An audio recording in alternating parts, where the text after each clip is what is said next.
The presenting sponsor of Upmarket is Aereo, the best place to grow and manage your real estate media business online at aereo.com. That's ARYEO.com.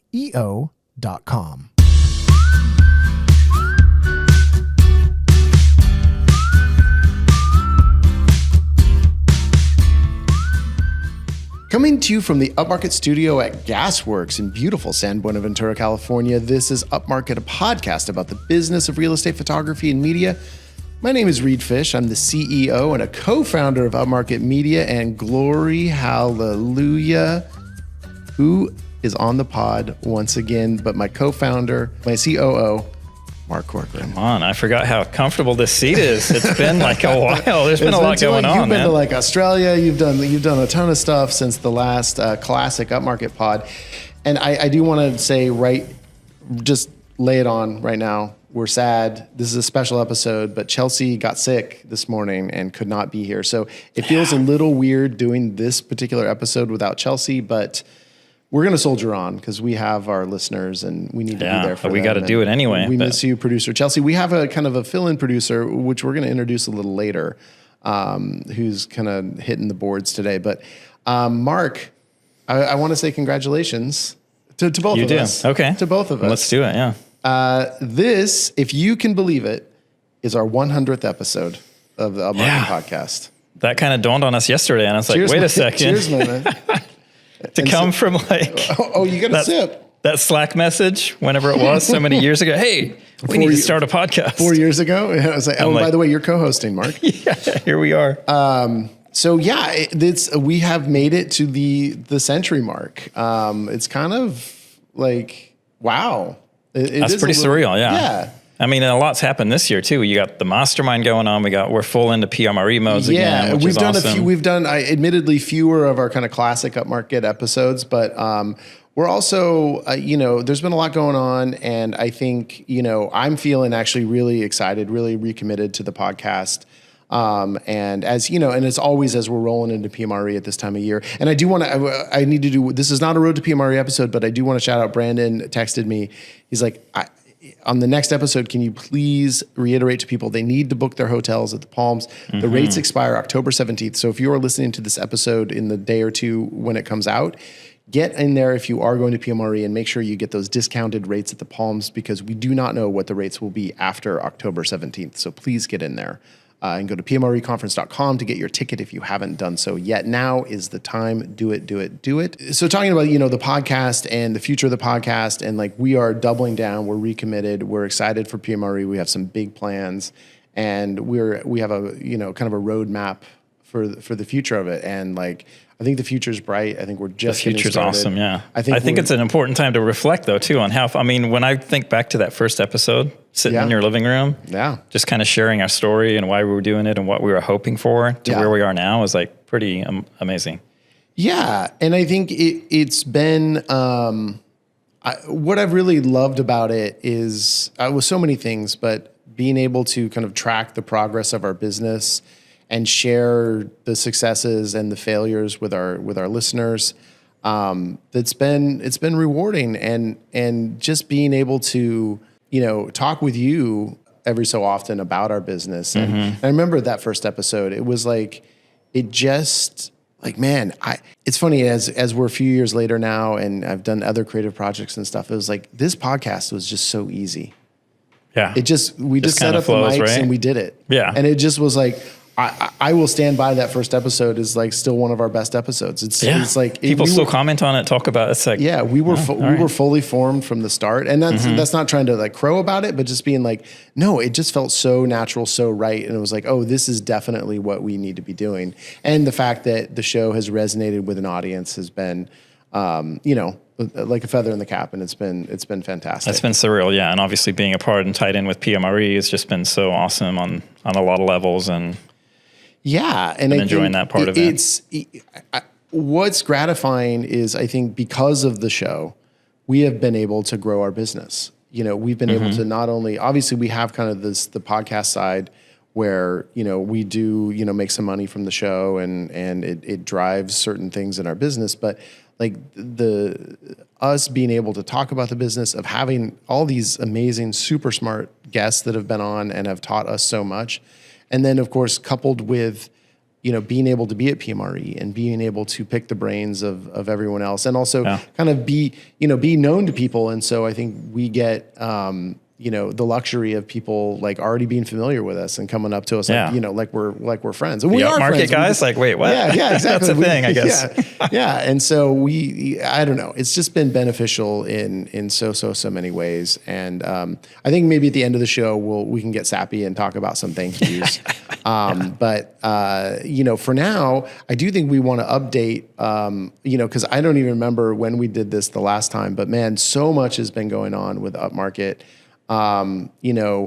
We have from hiring and our team has morphed and changed quite a bit in the last few months. Absolutely. And then to like our studio space, we've had some issues here. One of the reasons why we haven't done it's been hard for us to do these shows because a Pilates studio moved in right next to us, a high intensity Pilates studio. It is extremely loud, and they have classes so much during the day. And they promised they weren't going to be loud, but they are. They're loud. They're loud. So it's been audio wise, it's been a little tricky, and so we just signed a contract today to actually get a new space at a different place because this issue is just not going to go away.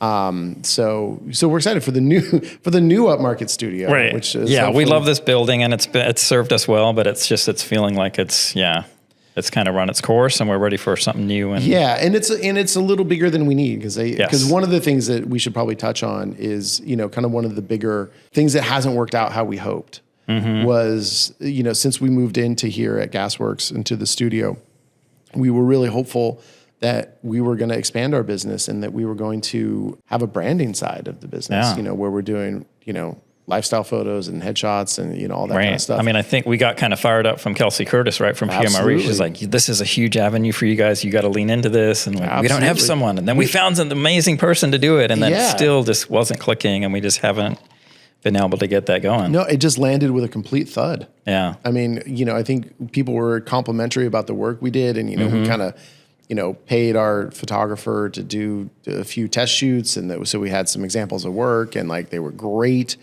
and it just like. And people called and they're interested. Yeah, that makes sense. I want to do that. I need to do that. Yeah. But they didn't actually do that. And even when we're like trying to adjust the price, because you're like, okay, is it too expensive? Is it? It just even at no matter whatever price point, it's just not something we could sell. I don't know why, but it just has. Chelsea worked hard on it. We worked hard on it. I don't fault any of it. It just.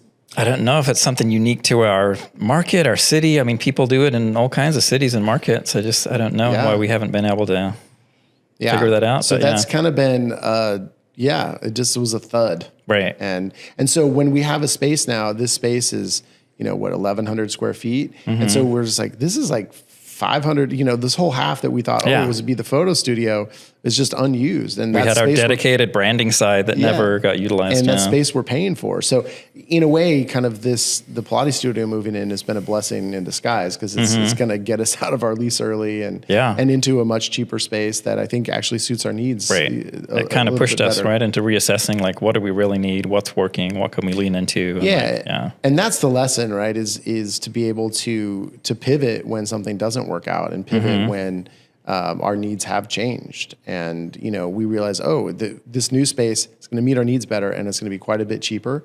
It's not even close to as cool as Gasworks, which is kind of this, redone. That's the big thing we're going to lose. Industrial building that, is kind of hip and the restaurants have moved in and it's fun and it's a lot of activity. But it's also, we're not really a public facing business. We don't need to have that access to the public in the same way. So all of a sudden with more people around, it's become a little less intriguing for us because it's a pain in our ass. They're outside our door and they're talking loud. Totally. And, so. There's a guy changing the diaper outside. There's people drinking coffee. There's dogs. I'm just like, what is happening here? This is not a private space. There's like a shared courtyard outside that's not supposed to be used by restaurant patrons, but it is. And so, so that's been a little bit of a struggle over the last few months. So, because it was months of construction before the Pilates studio opened up, and then the Pilates studio opened up, and you're like, oh, okay, well, great. Yeah.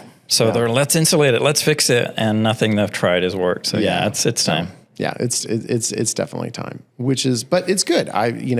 change is good, Mark. Change is good. Cheers to change. Cheers to change. Yeah. I guess one of the bigger changes that has happened also over the last few months, and I promise we will have like actionable things with these things, lessons, and it's not just about granular. What happened today at Upmarket Media? But and I don't want to speak too much for Chelsea, but she kind of pulled back a little bit. She wanted a little bit of a reduction in hours because they, just in her family life had some things that she needed to focus on a little bit more. Nothing bad or anything, but just felt a little distracted from the things that were actually important for her. And so she was like, I don't want to work Mondays, and I want to end my days at 4 p.m. instead of 5 p.m., which, and a lot of times, that 4 to 5 p.m. range is a time when a lot of, emails and calls and stuff come in. And so inevitably, it gets crazy busy.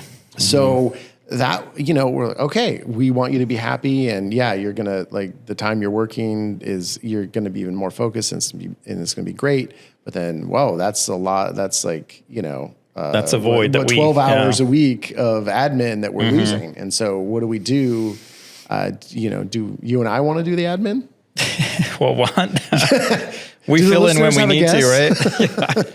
But we suddenly realized after a couple of Mondays that oh man, this is a void that we need to fill with an additional person. Yeah. We had been thinking, and we had kind of heard other people having success using VAs for admin. And I think Mark was really, you were kind of thinking mostly about having a VA in Mexico. Yeah. Someone in our time zone. Yeah. Someone who was, was available at our times when we needed to and was fluent in the language and the customs and was just able to kind of plug in as opposed to someone that's on a 12-hour time zone difference and English isn't the first language. And it's we use VAs in our business, but not customer facing. Right. So this felt like kind of a different hurdle to figure out. Yeah. Yeah.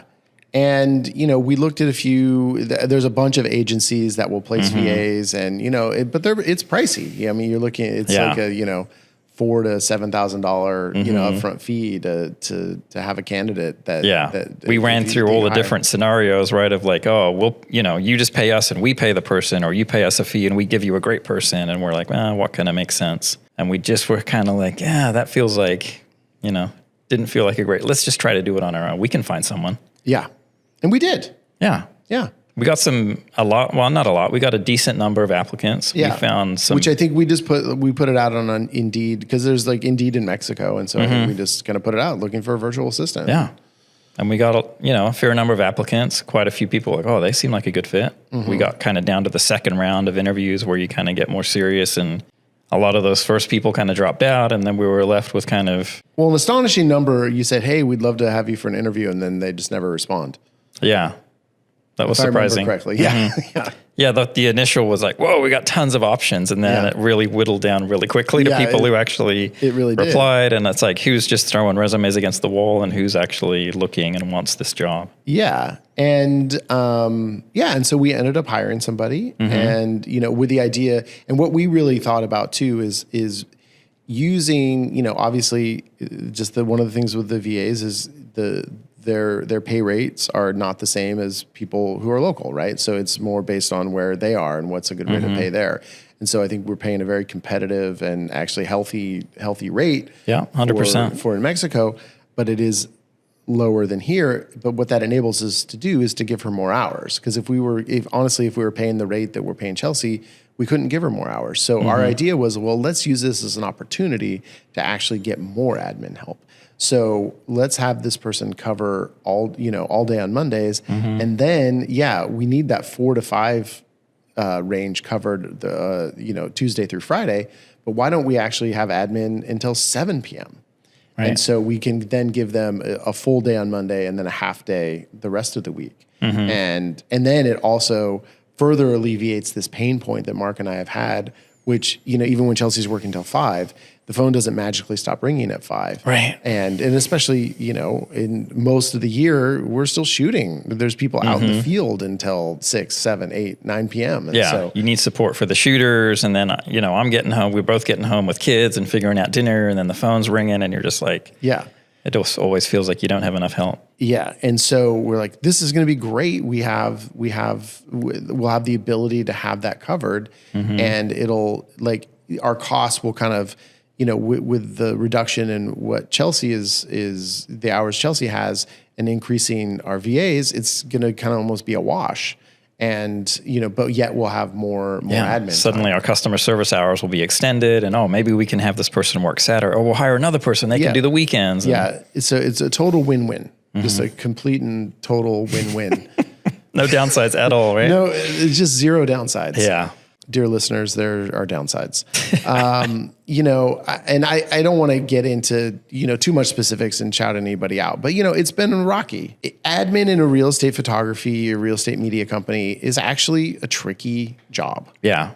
And I don't know if we underestimated like how tricky it would be to train someone, but it's like, there's just a lot of layers and nuances that we kind of, that we just know intuitively, and Chelsea knows because she grew with us. Yeah, and Chelsea's been with us for almost 5 years now. Yeah, and so to bring someone on who's never worked in real estate media, who English is a second language, even though they're very proficient in English, it's who had never heard of Zillow. Yeah, right. That's like there's challenges. There's a lot. No shade to them. I mean, it's like they're great. And I think we expected the first few weeks would just be like tons of training. Do this. This is how we do this. Isn't like shadow this, and that was all great. Yeah, but then a month or two in, we're still like not where we thought we would be in our heads. Yeah, I guess, and I think there's just a few like pretty costly errors that have happened, and you're just like, oh, okay. But I think, and this is, I think, the takeaway for anyone who's listening, and for us, which I think we have to remind ourselves all the time, that when your employees mess up, it's your fault, not theirs. And it's because we didn't train correctly. We did not put the systems in place. I mean, there are moments, of course, when it's their fault, and you can say, well, that wasn't a lot of common sense. But, we want to make sure that our systems and what we have in place support people when they actually don't know what to do. Yeah. And I think I'm on board with that 100%. It's like, it's either, is it the skills or the training? And it's like, I feel like it's mostly it could be a training. combination of both, but I think it is a lot the training and looking at it of like, we weren't, we also weren't planning on this long-term and which we should have been. Yeah. And so all of a sudden it's like, well, I want to pull back. Okay, Chelsea, great. You need to do what you need to do for yourself. And it's like, well, let's hire somebody. Yeah. Well, what we should have done is spend 2 weeks making training videos. Yeah. And then, just hand them the admin training module and they'll just be up to speed. Which has been half done for 4 years now. So I think, we really need to take responsibility for not setting someone up for the ultimate success. Yeah. No, I agree. And it's just like, there's the bigger kind of systems and processes, but then there's just all the nitty gritty, like customer specific. When this customer texts and says, I want photos here, what they really mean is I want a full media package and I want this, and it has to have twilights. And it's just like, there's no way that person could know that unless we walk them through all that. Yeah. And I think what happens when you are a business that's growing and a business that's small, and, even when you have an eye towards scaling, it's so easy to not do those things. I mean, the protocol should be every single time we get a new client or every single time, a client orders, we should make sure that that client has a file and that all the information of what their preferences are and, whatever it is should be in that file. And that's just not something we've done, because you know what, when that client calls, there's also 3 other clients that need something. And to spend that 30 seconds typing that out doesn't feel like you have time for it, or it doesn't feel necessary. You don't even think about it. Yeah. And it's just in your head and my head and Chelsea's head, and we just know intuitively. And it's just like, it's simpler just to do the task and move on to the next thing without actually documenting the process and the internal notes and all of that stuff, right? Exactly. It really goes back to setting your business up to run without you. And we've done, I think, at best, a mediocre job at that. And I think that's on the two of us, and and even providing, because I think we've told Chelsea that she should do some of these things, but we have not provided her the space to do that. Right. And she said, yes, I will do that. But then a million admin things come up and it gets pushed down the list all the time, right? Exactly. Yeah. So, we're not blaming, really, it all goes back to blaming ourselves. Yeah. And sometimes you have to kind of go through the fire to kind of realize, I think. Yeah. And we're realizing that now. And it's kind of like, oh, okay, yeah. Yeah. Let's step back and actually document this stuff. And yeah. Because, I mean, Chelsea could get sick. Chelsea could need major time. I mean, anything could happen. Tomorrow. Yeah. I mean, and we're not set up to replace her or handle it ourselves or anything. So it's like, yeah, and it was an eye opener because for me, I've been training shooters in the field. Yes. And I kind of have that process down, but training the admin is just a whole different realm. Yeah, it is. But I guess you're still operations, so I guess it falls in you. But I feel like though I should be more in on that as well. So I don't know. It's been, I think, emotionally hard a little bit too. I've been resentful of stuff where I should be, in a perfect world, I should be feeling gratitude for certain things, but I've actually been resentful. An employee messes up, or when I mess up, or when a client is being needy, or all these things, I'm just like, just like grumbling under my breath, and you just kind of flip right into that anger or that. And I don't want to feel resentful, and resentment is one of it messes with your whole body, and it's it's and it's hard to come back from that. But it's like I should be grateful that I have employees who can help, even if they are not perfect all the time. I should be grateful that we have clients that give us a business and give us an income. Even if they're needy, they're still looking to. Yeah, they still want to give us money, and and I should be grateful for all that we have. And I've been finding myself feeling resentful, and that's not a place I want to be. That's a place that. No, that's a tough mindset to break out of, and it's. I don't know the solution to that, but it's like, I feel that too, because it's like when you bring on that new person in your mind, you're like, oh, we're going to bring on more help and it's going to relieve stuff. Right. But what it does initially is actually create more work, because when the questions come up or the fires need to get put out, it's so much easier just to put the fire out than tell someone, this is how we put the fire out. This is what and it's like, it ends up being more work initially for training. That we thought would be off of us by now, but it still feels like it's on us, right? Yeah, and I think that's the issue. Is I think we're both experienced enough and smart enough to realize that when you are training someone, there's just a while where you're like, it would be so much easier if I just did this myself than having to explain it. And you're just like, oh, we should be out of that phase now. And so you're like, oh, I want that. I understand we're in that phase, so I'm just gonna roll with it. And then you're like, okay, when does that phase end? Yeah, and it will end when our training modules are up and robust enough that someone can actually learn how to do the job. I'm feeling like it's shifting. There's certain things that are getting done in the background that are happening that are good and I'm happy about. Yeah. But I don't know how you put out all the little fires that just you probably don't. This like stuff continues to happen, and like there's still stuff with Chelsea that comes up. She's like, "What do I have? How do I? Can you handle it?" And it's just like, that's just part of the business. 5-10 years in, it's exactly. Just it's just part of being the owner. Is like some stuff is just like Chelsea's like, this is above my pay grade. Right. This just gets handed over. Yeah. The whole thing. If it lands on our desk, it's a problem. But I think overall, even with that, things are good. We've, we're up year over year, financially, not a ton, but which is, it hasn't felt like that. I think for both of us, we're like, whoa, I think last year we were just, crushing it. And this year feels like it's flat or down, but it's actually up. And I think it's because of, I think our average order price is up. People are, because I don't know if you've all heard about the market, but the market is weird and things are sitting longer. So I think people are ordering more services because they realize that things are going to sit on the market longer. People are circling back for more a couple months in, and you know, it's that interesting market circling that back and blaming the photos that I don't love.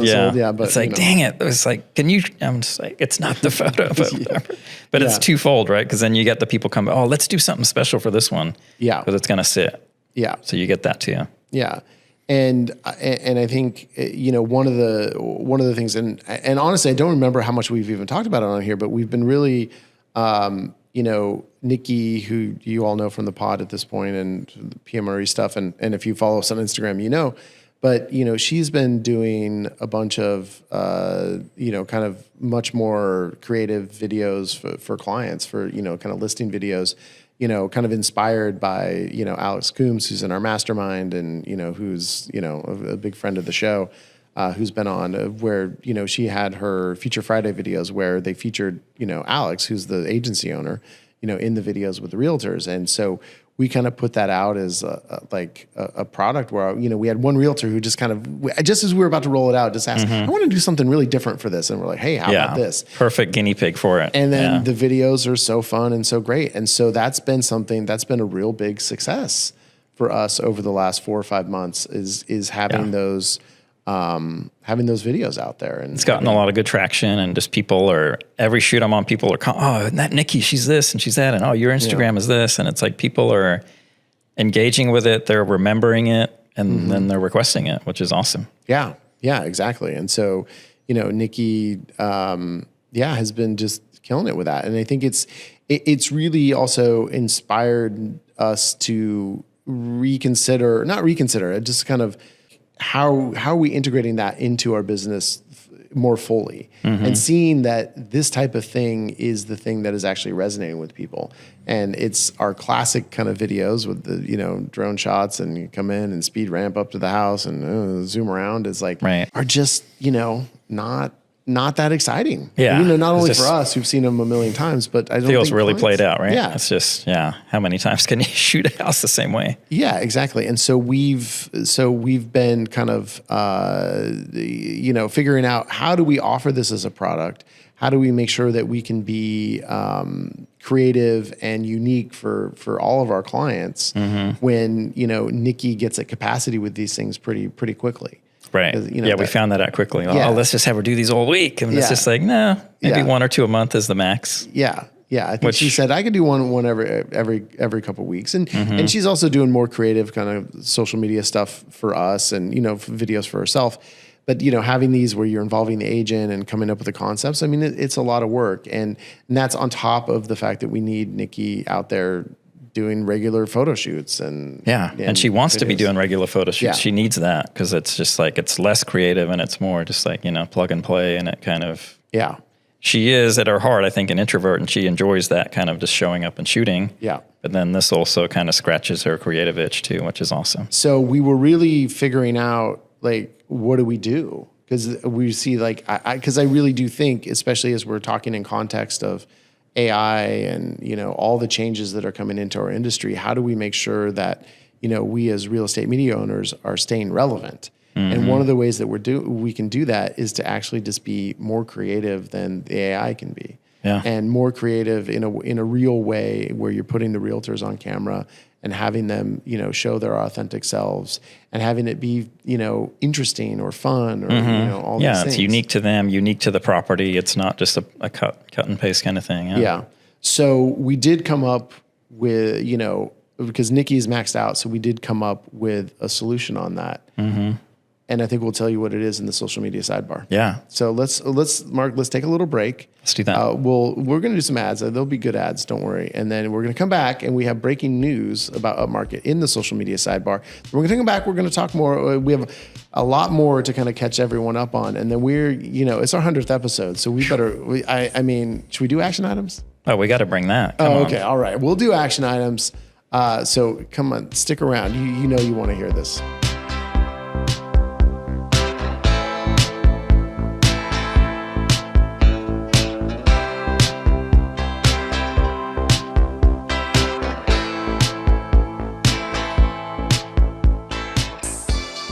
Mark, have you ever heard of a company called Aereo?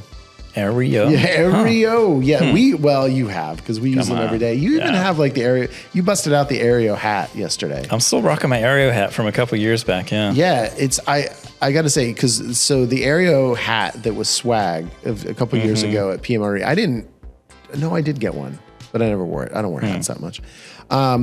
It's bright white with just a little Aereo logo. And, it's brilliantly white. It is, yeah.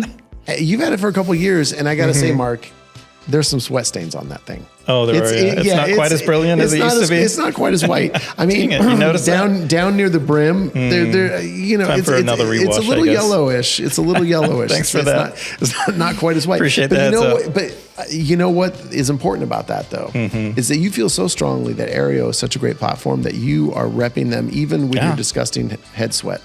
I rock the water bottle. I mean, I don't know how gnarly that thing is, but it's disgusting. Yeah. I mean, I almost drank out of it once and I almost puked. Don't look in there. Yeah. But Aereo itself, though, outside of their swag holds up, but Mark's hard on his swag. Aereo is the all-in-one kind of platform that we use for our back end to interact with our clients. Scheduling, invoicing, billing, that's the same thing. Delivery of photos, video, everything. It integrates with Zilla 3D, which is so huge now.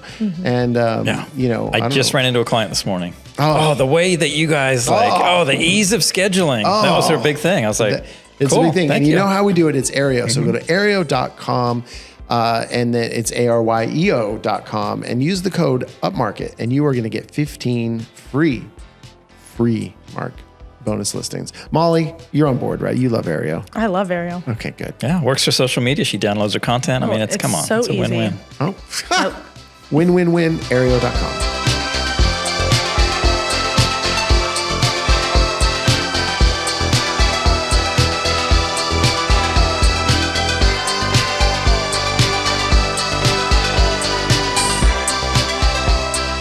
So Molly, you're a little new in the upmarket realm here. But what I found interesting is when we interviewed you, you were talking about how when you were growing up, what was important, one of the things that was the most important in your family. And I was shocked when you told me it was floor plans. That when you were like every Sunday night, you'd all gather around the table and look at a floor plan from a different house and just talk about, all the different nuances of these things. I mean, yeah. Mom had the blueprints out on the kitchen table. I mean, we had to look at them before dinner. So if you didn't, you don't eat. So, and that's astonishing. And I know you're kind of young, but I think when you were a kid, it was before Second Floor app. So what the crazy thing is that now, and maybe if you ever want to have a family, if you ever want to do this, to carry on those family traditions, you can make your own floor plans. You can use the Second Floor app and you can go into any building, any structure, any home, and within minutes make an accurate and complete floor plan. And not only, I mean, you just walk around, it just takes a few minutes to scan the place. It is delivered to you instantly. So like if you are withholding food from your children and making them starve until they look at the floor plan, well, they're not gonna have to wait that long because you're gonna have that instantly. Oh, I didn't tell Mom about that one. Oh, absolutely. Get her on board. So if you wanna get in on this, you can go to secondfloorapp.com/upmarket. You get a free month of service so you can see for yourself how accurate, how beautiful, how fast, how easy these floor plans are. So go to Second Floor app. It's all spelled out. secondfloorapp.com/upmarket and get in on the party.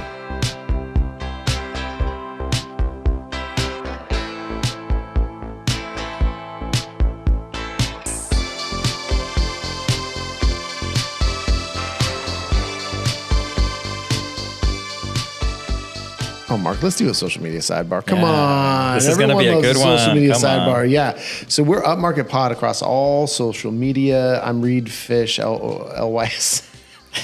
You'll get it out eventually. Reed Fish, LYSM, and I have and you know what? One of the things I do, fucking whatever, I'm going to just talk about it for a sec. That this podcast has brought to my life is, I think, this sense of like, hey, you know what? I'm not too bad at this. So I ended up starting this other podcast. Yeah. And it's weird. It's like a big swing. It's like, it's not weird, but it's like, yeah. So it's, you could just kind of ease right into that. Like, oh, I got this. I know this. Oh, I got this. Oh yeah. I've done 100 episodes of Upmarket. I mean, Bring on the big boys. Yeah, so it's called I Love You So Much. I've talked about it a little bit. You can find it wherever you listen to podcasts. Subscribe on YouTube, ILYSM Pod on YouTube. It's my buddy Tyler Labine, who's an actor. And we're, two divorced dads getting better. So we're talking about like mental health and physical health, but it's also kind of funny. And it ends up, Tyler's kind of a celebrity. And so he gets his celebrity friends to come on. So it's kind of a celebrity. You guys have some fun guests on there for sure. Yeah. We just had Will Sasso on. Yeah. You were talking about. Love him. Yeah. Will Forte. It was a lot of Wills. So a lot of famous Wills. And, Mannon Matthews is going to be on, I think, this week. And, so it's pretty fun. And there's no possible way I would be doing that show without this show. And that show is not replacing the show in any way, shape, or form. But I think the experience of doing this, I think, gave me the confidence to take a bigger stab at stuff. And I think this podcast is big. I mean, I think it's, we are, I think, in our industry, kind of the big podcast, and that there's something to be said for that. That's not a small feat. And so I think it's like, and I don't take that for granted. And, I do want to, shout out Mark and Chelsea, and of course everyone here who's been super supportive of me doing that in addition to this. It's been a fun outlet for you. It's been fun to see you kind of get into it and enjoy it and get through the growing pains of it and all the stuff. And it's rewarding and it's instructive. I mean, it's working with the production company and they, how they approach social media, how we approach clips and the importance of YouTube. So it's really inspired me to want to make this show on YouTube, the YouTube version of this show better and more robust and having more content for YouTube. And so, because I do think that we've just kind of taken that for granted and just thought of it as an audio podcast because, real estate photographers, they're in the car all the time. This is great. They can listen to it. But I think there is a lot of hunger for video content. So we're really going to, I think, double down on that as well. Yeah. And you're just seeing the ins and outs of the whole studio. And like with this, it's like we're running the whole thing, right? But like there, you just kind of walk in, sit down and leave, and that's it. There I'm the talent. Awesome. I don't have to produce it. It's great. It's great. So it's ILYSM Pod. I Love You So Much podcast. So wherever you listen to podcasts, please subscribe on YouTube. And then, of course, we are upmarket.media. If you want to, let's get back to the real stuff. Upmarket.media is our business that we talk about all the time. So follow us on Instagram and check it out. And Mark, you have your own personal Instagram now. I do, yeah. I got my Ventura Kiwi going. Yeah. It's been kind of fun. Yeah. I was running the Upmarket Media on Instagram for so long that was just my Are you not running that now? Instagram? No. So you're Ventura Kiwi now. So you don't, but we're still posting stuff on there. How do we do? Yeah, the royal we, the royal we.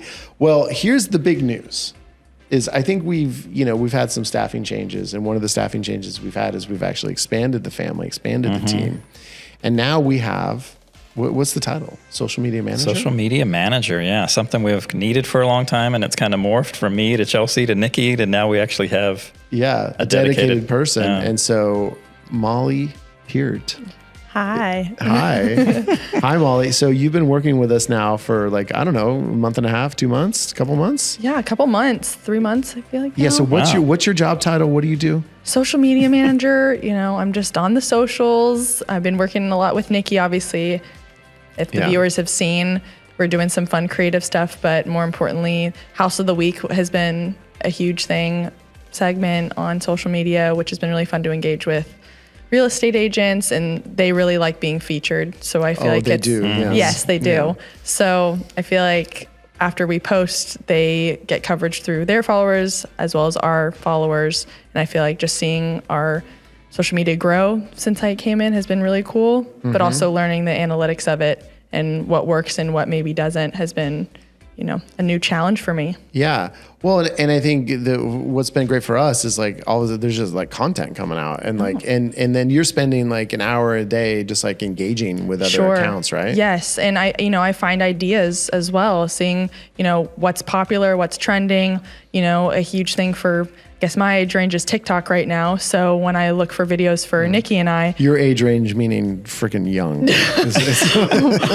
Well, but I feel like when I'm on TikTok and I'm scrolling, I do find great spunky ideas for Nikki and I, and then she kind of brings in her own twist. So I really enjoy being on social media and finding a way where Upmarket can take their own way with these fun videos, but at the same time keep it professional, fun, creative, as kind of what you guys mentioned when I was coming into this position. It's been, for us, a big thing too is just the consistency of just having someone who's actually dedicated to that and making content, getting it delivered instead of just we should do this or we could do that or we're great for a week and then we're crappy for 3 weeks. Right. The consistency is everything. I think just getting content out. I mean, no matter, how many views you're going to get, you're going to see it fluctuate and see, oh, wow, that was the popular video when, that one could have taken maybe a minute to do versus the one you took a whole day on, may have not done as well. So it's interesting what lands and what doesn't, right? It really does. Well, you did a whole day in the life with Marco and it was really good, but I think Nikki's video the other week when she did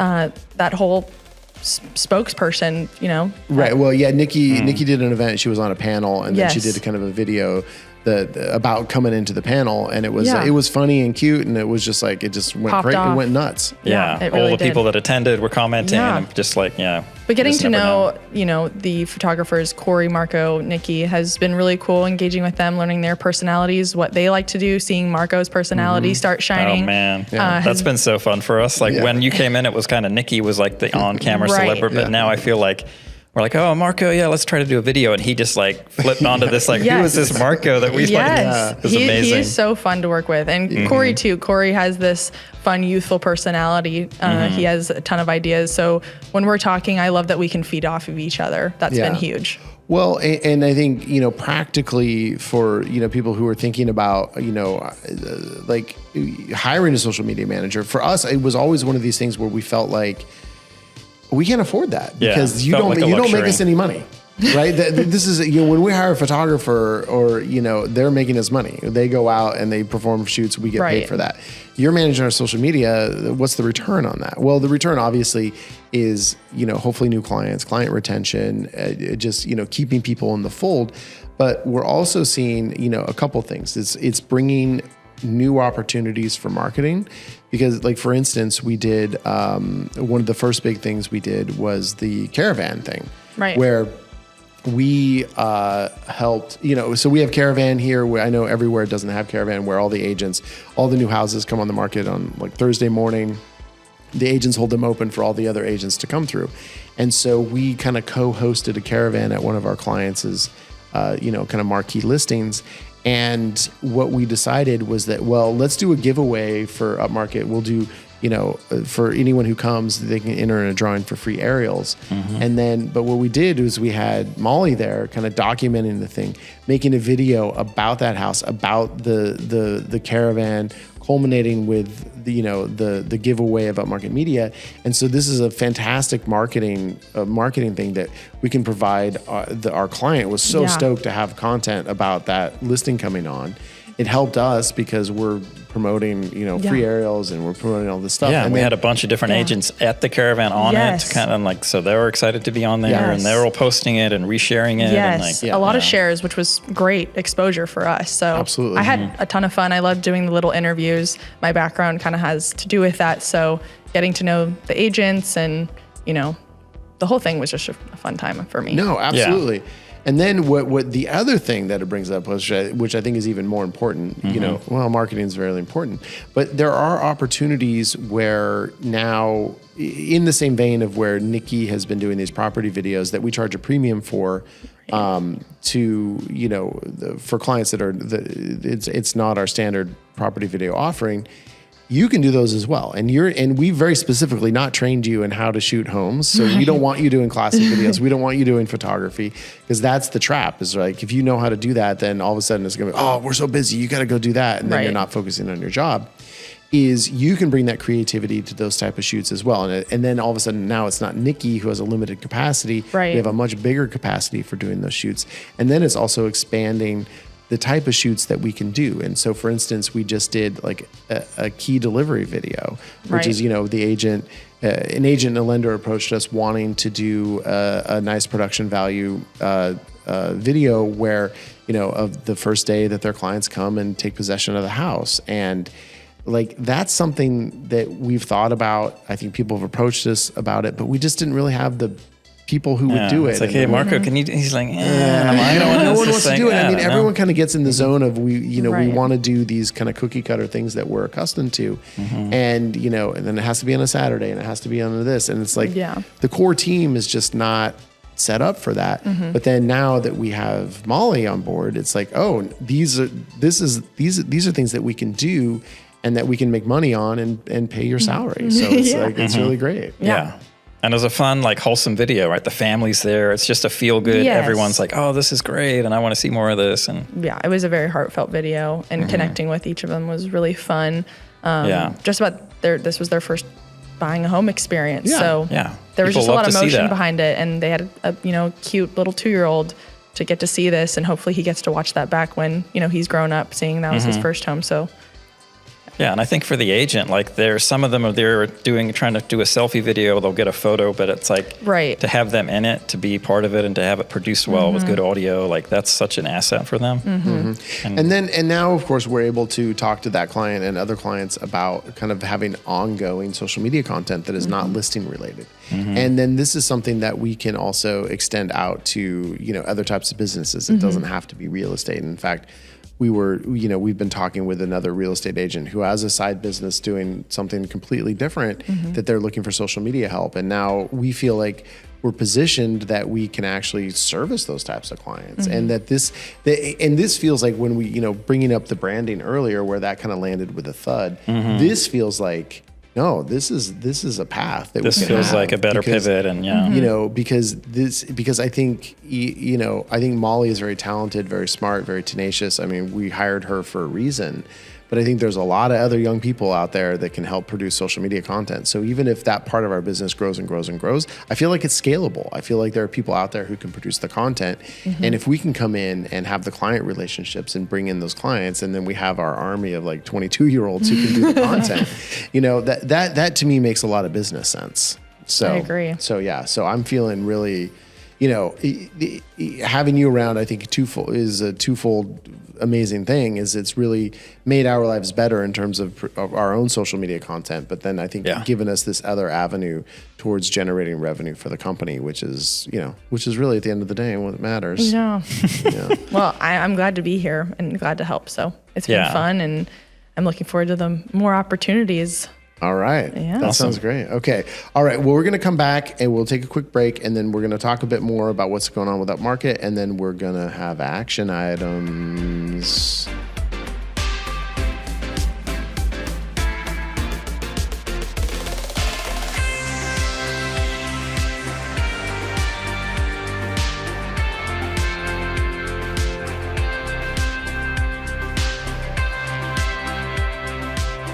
I think we're all even sick of it by now. Everyone talking about AI. But you know what? There's actually good AI. There's like ethical AI. There's AI that can really help out our real estate media businesses. And one of those is Fotello.co. Fotello is an ethical ethically sourced AI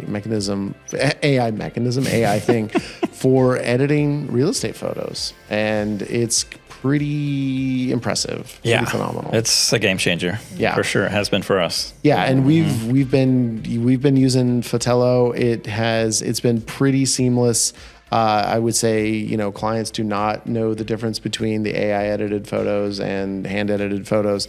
And so, Fotello, like they're always improving their service. And Molly, you've seen the photos. Our photos look great. Amazing. Yeah. Amazing. Of course. So, and a lot of the photos you've seen have been edited by Fotello. And so I would encourage everyone to go check out the results that people are getting. I mean, in any of the photos that you're seeing right now that we're posting on our feeds are a lot of them are Fotello photos. Yeah. And so they've enhanced with twilights now, and I think there's all these other things that are coming. They're a full-on delivery platform at this point. Yeah. And so, in the few months that we've been using it, the improvements are just like every single day. It seems like there's a new update that improves something. So one of the great things is that Fotello is offering our listeners a chance to get in and try it out and get 25 free listings, like a $500 value. If you use the code Upmarket25, when you sign up. I don't know that there's a field where you put that in. I think you can put it in the notes, or when you have an onboarding call, you can mention it, and they'll give you 25 free listings. So go to Fotello, Fotello.co, and check it out.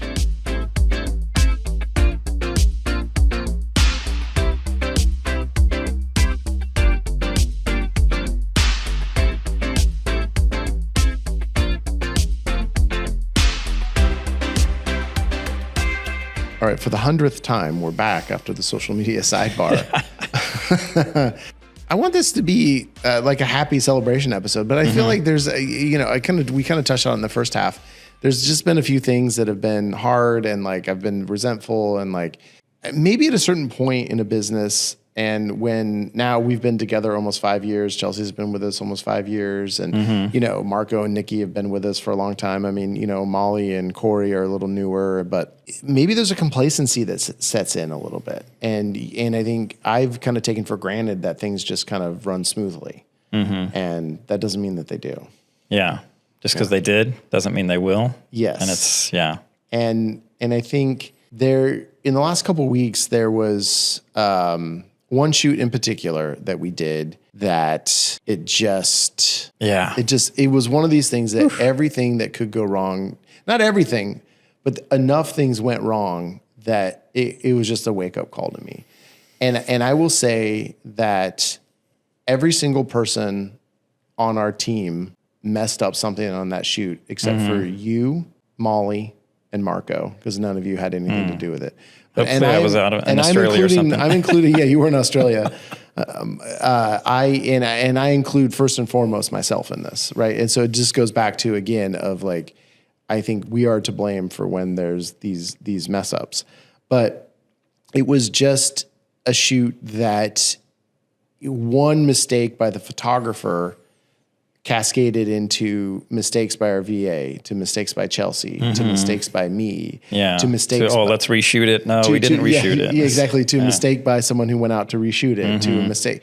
And into a mistake by actually the back end systems, and the mistake to our admin VA. And it was just like literally everyone. And I'm the one most to blame, because I was the one, because you were in Australia visiting your family, like taking deserved time off and not having to think about the business, that was on my watch. And I wasn't paying close enough attention to what was going on. And, you're not looking at every photo going out in the mornings, but there were other things that were just happening that just kind of stacked and stacked. Yeah. And it was just like, wait a second. Not one of those things. And I'm actually working on like a big Slack message to everyone to kind of break down all the things that went wrong on that shoot, just as instructive, not as a punishment or to call anyone out, because none of the mistakes were major. None of them were, everything by themselves, right? Everything was like, okay, I've made that mistake 50 times. It's fine, but it does but what I think the whole goal of this is to have these systems in place that when someone does make a mistake, we have a system in which that mistake gets noticed and corrected before it goes to the client. Yeah, because there's enough eyeballs, or there's enough things in place that can counteract that. There's these fail safes, and I think the bigger issue is that the fail safes failed. And the biggest fail safe is the owners actually trying to make sure that this stuff doesn't happen. Yeah, and it's. You can't take over responsibility, because it did. I remember now that it happened when I did come back. The second part of it was still going on, and we had to go back. And then you actually had to go back with a camera in your hand, and it was just like, what is happening with this shoot? Yeah. And it's like the way that you ended up handling it with the client and kind of salvaging it and taking care of it and fixing it and calling the client. Like, the client's fine, and the client loves us somehow after all of that. Thankfully, by the way that you handled it, but it was just like in the moment, it's just like, how are we layering all of these screw ups on top of it? It's just, it was crazy. And so I think I don't know what the takeaway is, other than we just need to have a recommitment to kind of quality control and, really just laying out what expectations are. And it's just so hard. You just do it day in, day out. It's just so easy to get not even lazy, it's just not noticing and just like taking for granted all these things. Yeah. And I'm pulling back from not looking at every single photo going out, and just, stuff is working and it's good. But then it's like when you check back in, you're like, whoa, wait a second. Why is this going out? And how is that happening? Yeah. But what you realize is that you hold on so tight to that stuff and you let go a little bit, and it's actually still fine.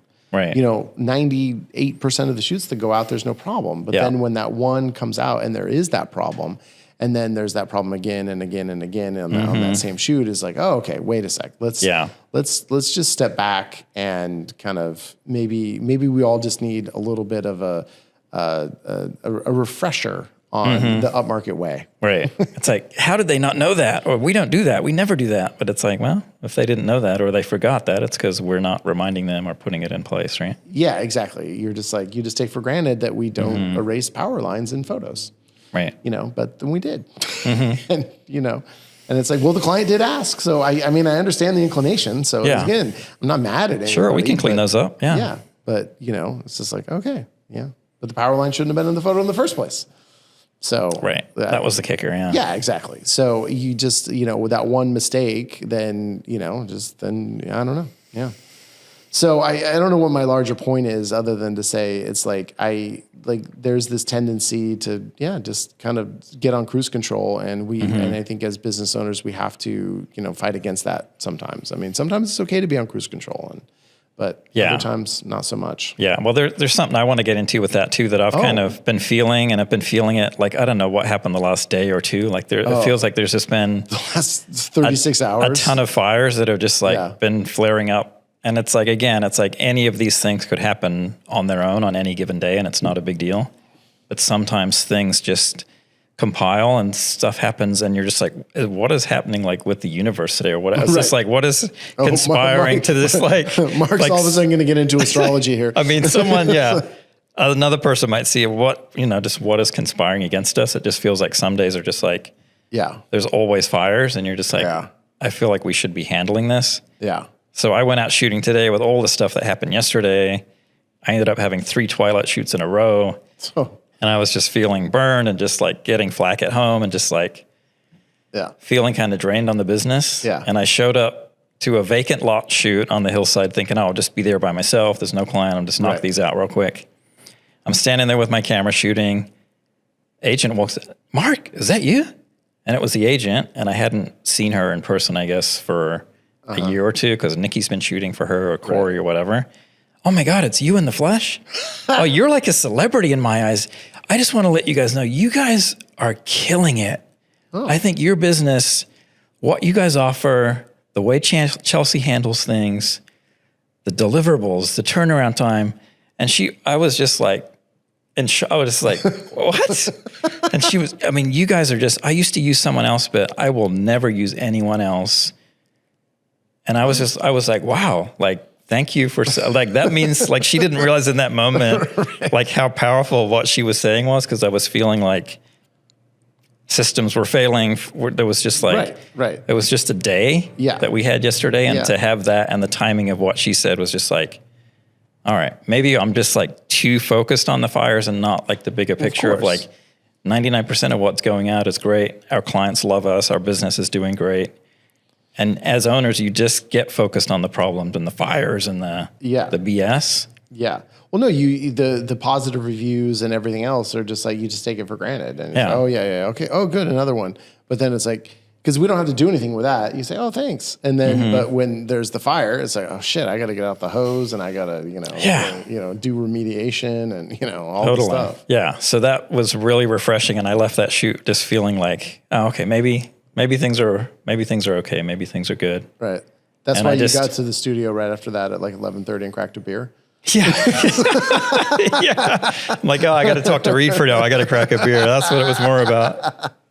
Yeah. But it was just for me, there were 2 takeaways. It was your business is good. Things are good. Yeah. But it was also how powerful the timing of that was for her to say that to me in that moment. Right. Because you never know what someone's going through. So I was like, I need to let other people know in my life. Yeah.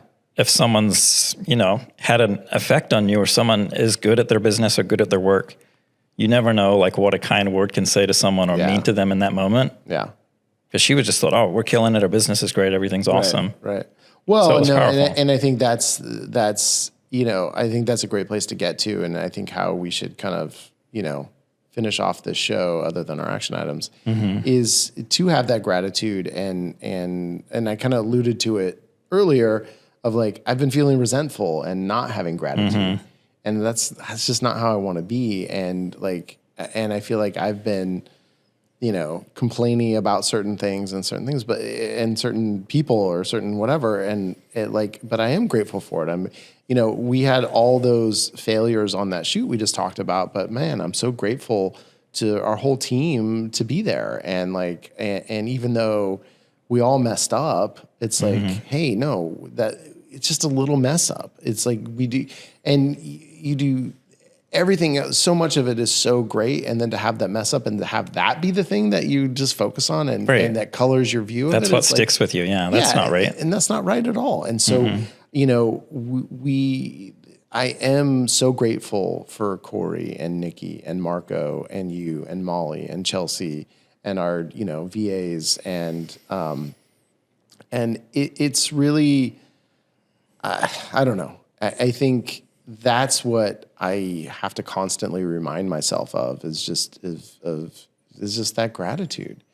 And that extends to this podcast. I mean, I have so much gratitude for what we have built with this. And before we get to our action items, I do want to kind of say a couple thank yous to people who have been here, you know, not necessarily for the 100 episodes, but you know, obviously we've had a lot of guests on here, and we're appreciative of everyone who's taken the time to come and talk with us in person or virtually.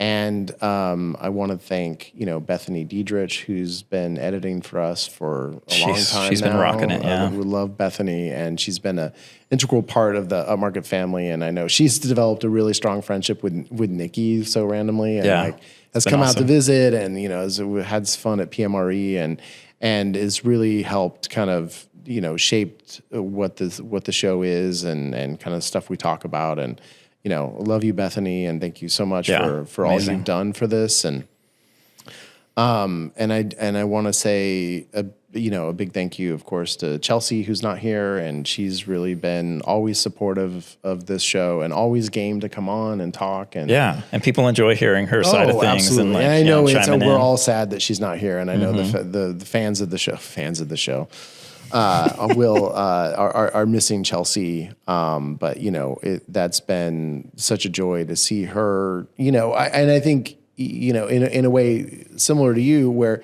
I had a little podcast before and whatever, and it's like, whatever, this is my personality. But I think you and Chelsea were like, what? I don't know. Yeah. But then you both got on the mic and on camera, and we're just naturals. And we got into it. We found our groove, I guess. Yeah. And I think Chelsea even more, like, I think she was like visibly super nervous, like that first time she was on the show. And now she's like, oh yeah, she just comes on and it's like, you know, engaging. That's been fun to see. And I think she does enjoy that part of it. And the people obviously enjoy her a lot. Yeah, absolutely. Absolutely. And then, of course, I think the other person that really comes to mind when talking about the show is actually Brandon Cooper. You know, because Brandon Cooper, who, for people who don't know, is the owner of PMRE, the conference, and has really been, and he and his wife Jody have been the driving forces behind that and shepherded it from the very first, you know, it was his baby, his idea. And it was really us going to PMRE in 2021 as just attending that really birthed this show, and finding that community, finding, you know, being there and resonating with all the people that were there. And then kind of the path that I got to with talking with Brandon and interacting with him, and ultimately him offering me that in 2022, that the speaking part at PMRE was really literally the thing that birthed this podcast. And and I love, we've told that story before, but it's like, you told him, we're gonna do a podcast, and he didn't get the message or whatever, and we just recorded it, and then he's like, don't do that. That's a terrible idea. And then whatever you do, don't do a podcast. He loved it, and it it resonated and it landed. And his big note was we were tied. Do you remember we were calling it something different? Oh, that's right. Yeah. And so he was like the one thing, and I'll go ahead and say it too, that'll be our big 100th episode reveal, is that I was kind of tongue in cheek wanted to call it the Flambient. Right. I wanted the name as the podcast. It's just an industry term that only those people would know, right? Yeah, exactly. It was like a wink, wink, right? And he's like, don't call it the Flambient. You have the perfect name right there, Upmarket. Why don't you just call it the Upmarket? That's the perfect name for the podcast. And I was like, okay.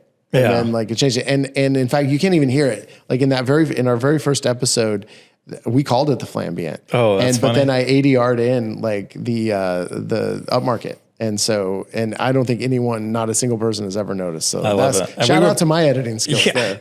We were barely doing Flambient then and we're certainly not now. So it's kind of funny how it worked out. But Exactly. So without Brandon Cooper, without him offering me that speaking gig, without his, once he said, don't do the podcast, and then he's actually to do it, he's been such a supporter, and our kind of partnership with now being the official podcast of PMRE has really borne a lot of fruit and really helped drive our more audience to us and the ability for us to continue to do episodes. Yeah, it's given us that platform. It's been awesome. Yeah, No, so we really super appreciative of Brandon, and I do want a little quick shout out to the old flagship podcast of our industry, Shooting Spaces, and like I know when we were starting, especially Brian Berkowitz was very open and honest and helpful. And sharing his knowledge about the podcasting space in this business. So I want to shout him out as well. And then the biggest shout out, I think, is for Mark. Oh, come on. What are you talking about? I feel like, obviously, if any listeners out there know that I haven't been in the hot seat for a bit, and I was reluctant at first, but not really. We knew that what, and then you did. But that's the thing is, like, I think you always, I was so reluctant, but it was like, you were like, okay. You never really pushed back on it. You were like, I saw the value. I always knew the value was there, but I just knew that without you running it, that it wasn't going to happen by itself, and I wasn't going to make it happen. Without you running it, this freaking business wouldn't happen either. Yeah. So, But everyone knows that you're the main guy. You're running the show, and it's like, and here we are 100 episodes in, and yeah. And so, but it's been, and I think it's helped. Yeah. It's helped. I don't know if it helps our relationship, but it's like, it's made it stronger, and your support of it and your willingness to get in there and get in it has been important. Without your support of it, not support, we're partners in it, but I know it can seem like my thing. I do all the kind of PMRE episodes and where we have the remote guests, but it's like, it's both of us. Yeah. It's been powerful, and we've talked about it and how our story has inspired so many people to not only listen, but to change their business, to merge their business. Yeah. Like we've had real impacts on businesses. There's at least 3 businesses out there that emerged because they heard our story on the show. So that's kind of the craziest thing about this thing. Right. And that we're just an open book, and we're not sitting on here just talking about all the wins. We do get into the dirty stuff and the losses and the failures and just the day-to-day stuff of how this industry works. And I think people continue to relate to that. Yeah. So to relate, man, you need to take action. Mm-hmm. So that means it's time for our action items, and shout out Pixel CRM for being our sponsor for the action items. So go to pixelcrm.com and check it out. It is the real estate, it's the only CRM that I'm aware of. I'm pretty sure it's the only CRM that is designed and made by a real estate media professional. And so it's like so many ways it can help enhance your business. Yeah. They lay out specific marketing techniques. You're not just, do this post or do this, like it's actual, you post this, here's your drip campaign, here's your follow-up, here's your, like it's just all in there. It's awesome. I would get in there and check it out, especially if you're a scaling, growing business. Having the CRM is one of the ways that you can really, really, really, really enhance your business. Yeah, it's awesome. Okay, Mark. So action items. Come on. Will you please go first? I appreciate that. I will go first. Okay, good. Thank God. I have a good one. So my wife is a big fan of Mel Robbins. I'm sure everyone knows who she is. She has like the #1 book in the world all year. The Let Them Theory. Never heard of her. Chelsea's a huge fan of Mel Robbins. I think she ran into her in Ojai and freaked out. She's that woman. Yeah. The long blonde hair with the black glasses. She's like a personal development coach, author, podcaster. I got to get her on my other podcast. You should, yeah. So my wife's all into her. She's sending me clips. So now she's showing up in my algorithm. Oh, okay, great. And something came up a few weeks ago that kind of really resonated with me. And it was like, as a business owner, as a leader, you bring the weather to your business. You create, whether you want to call it the culture, the weather, the energy that you're bringing into your business. Like if you're not thinking about that consciously, if you're not forecasting what you want the weather to be in your business, and you're coming in resentful. I think we mentioned that word a few times. Shout out, Reed. Yeah. Yeah. Cynical. If you're like, realtors this and that and this business and like all of that stuff. You're just describing, well, let's just go down all my traits. Yeah. Both of us. We both, like we've been in this.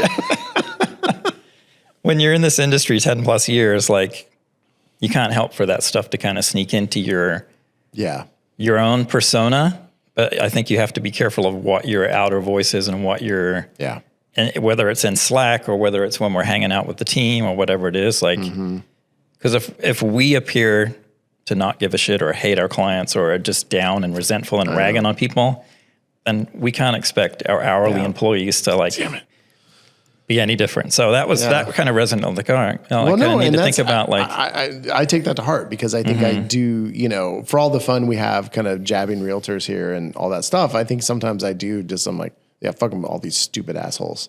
Right. And, and I say that in front of our employees and then that or we slack it or we just, whatever it is, it's just like, So it's like just being conscious of that and like kind of, I guess, starting your day or writing a message to the team or whatever it is, however we're showing up for our team, like what does that weather look like and what is that kind of energy that we're bringing? Yeah. See, listeners, viewers, this is why I lucked out getting with this guy because, he thinks about that stuff and, and Mark, he brings that. I mean, he's always so kind. And so I feel like I'm kind, but I have a little.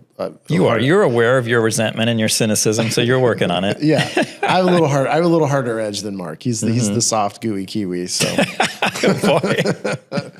All right. So my action item is, I think, actually, I saved the best one for episode 100. Let's hear the doozy. I wonder if I actually said it before, but anyway, I saved it for this episode. My action item is to have gratitude.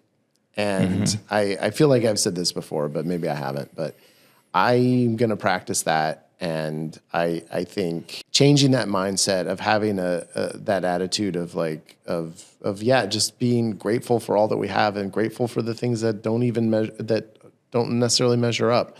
I mean, to be able to have your own business, to be able to have employees, to have a team, to have people that, or a partner or whatever that you can, that helps support you is so amazing. And to take that for granted is really, it sucks. And so that's crazy. I really, really want to have gratitude. And I do have gratitude. I have gratitude for our business, for Mark, for all the rest of our team. I have gratitude for this show, everyone who works on this show.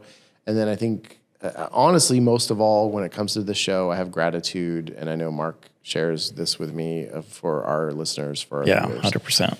And, we've gotten so many messages over the last few years of people who have been positively affected by the show and who, or at least just feel seen and feel heard. That means so much to us. And I think the people that we've met at PMRE who come up to us, and then those 3 or 4 businesses that have been inspired by us to actually follow our lead and merge their businesses is like so much. We have so much gratitude for that and feel like hopefully people have learned stuff from what we've gone through. But I mean, we've learned so much more from all of you. And so we, I know Chelsea agrees with this too. I mean, we just want to end this today by stating how grateful we are to all of you who have stuck with us, all of our sponsors. That's the other, obviously we're so grateful for our sponsors, for Aereo, who's been with us from day one, for Second Floor, who's been with us for so long, and who really put up with all my crazy. Adam, you're amazing, man. Yeah, thank you, Adam. For Pixel CRM, who've been with us for a long time. And then, of course, Fotello, who is a newer sponsor, but we're so enamored with them. And then, a really special shout out to iGuide, who have, over the last couple of years, have partnered with us, not on all of our episodes, but on our PMR episodes, on our Mastermind episodes. And just working with the team at iGuide has been really fantastic. But most of all, of course, our advertisers would not want to be on the show without our viewers. And our that's listeners. The whole thing. So thank you, everyone. We appreciate you so much. Thank you, Mark, man. Yeah, thank you. Cheers to 100. 100 more. Cheers to 100 more. Yeah, I'll do 100. I'll do 100 more. Yeah, you no will. Problem. Let's do it.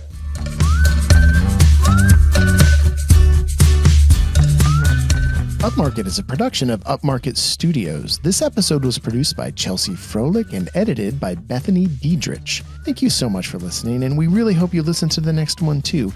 In the meantime, our wish for you is to not have to shoot any Friday night Twilight shoots. Thank you for everything.